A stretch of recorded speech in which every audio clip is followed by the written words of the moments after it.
ए वर्ष 26तम वार्षिक उत्सव अनुष्ठित होछि। ये बाबा प्रतिष्ठा हला परठू स्थापन हला परठू बहुत लोक ये बाबा आशीर्वाद रे बहुत उपकृत होती। यू जी मनस्कामना करके जाइछन्ति समस्त पूर्ण होइछि। ये मंदिर ये खंडमंडल जोटे जहाँ असुविधा सुविधा हेले आगे बाबा पाखे ही आसिक शरण पसंद समस्ते समस्ते कर उन्नति ही चली आज जाएंगे बाबा बहुत महिमा आठे साक्षात आखंडमणिकर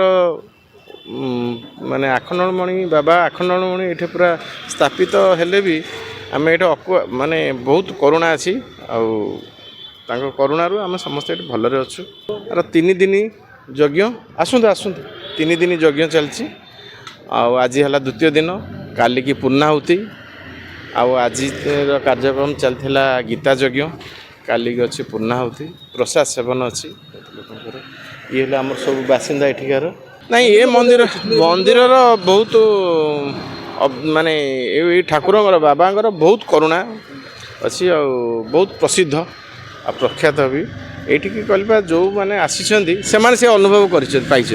ये बहुत छोटू आरंभ हो मंदिर शहीदनगर ये गोटे हाट थिला डेली मार्केट थिला डेली मार्केट रू आस्ते आस्ते होगी गोटे जस्ट पिंडी रे आरंभ होते ठाकुर आखंडमणि बसुले तो जस्ट गोटे पिंडी रे आरंभ होता है बर्तमान मंदिर आप देखुं ये जाए पहुँचला स्वप्न अपेक्षा आम बाबा ठाकुर महिमा अनुभव कर बाबा महिमा आम अनुभव कर कौन ये बासिंदा मैंने समस्ते जानी ठाकुर महिमा।